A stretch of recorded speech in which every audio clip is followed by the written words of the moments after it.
এখন আসছি যে এই প্রাণী সম্পর্কে আপনাদের কিছু বলবো। দেখতে পাচ্ছেন এই প্রাণীগুলো ঠিক চিনে থাকেন, দেখতে পাচ্ছেন এই প্রাণী।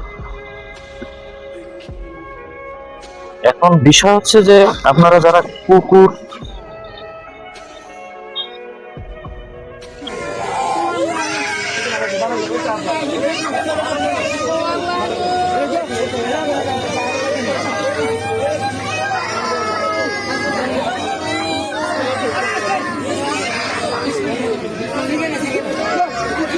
আশা করি প্রাণীগুলো দেখছেন।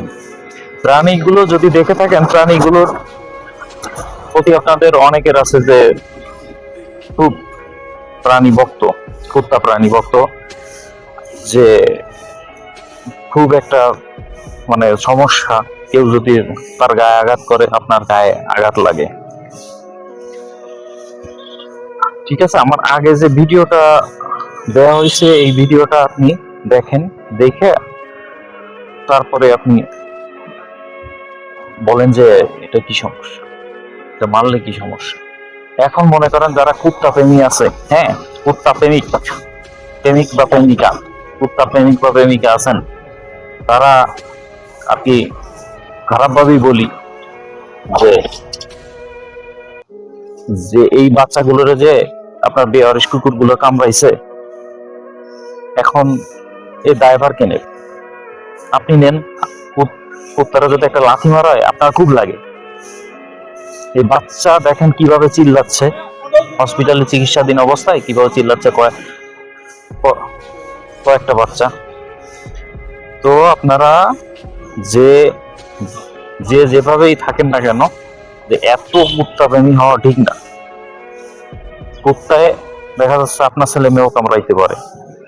তা আপনারা একটা কুত্তা যদি দেখা যাচ্ছে যে কোনো কারণে যে সমস্যা হয়েছে, মাথায় ডিস্টার্ব বা কোনো কারণে কামড়াই বেড়াচ্ছে, সেই কুত্তাটারে যদি আপনারা কেউ মাইরে ফেলায় বা পিটায়, তাহলে তো সমস্যা।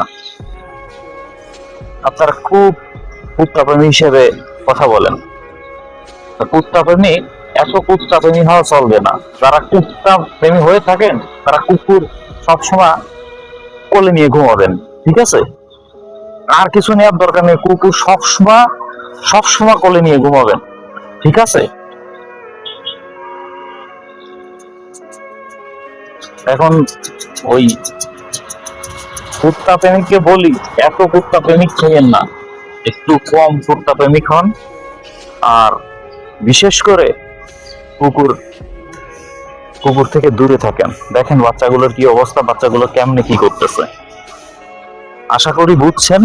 আর যদি বেশিরভাগ কুত্তা প্রেমী হয়ে থাকেন, তাহলে এই কমেন্টসে এসে একটা গালি দিয়ে যান যে আমি কুত্তা প্রেমিক, কুত্তা ছাড়া বাঁচি না, বুঝলেন? রাখতেছি।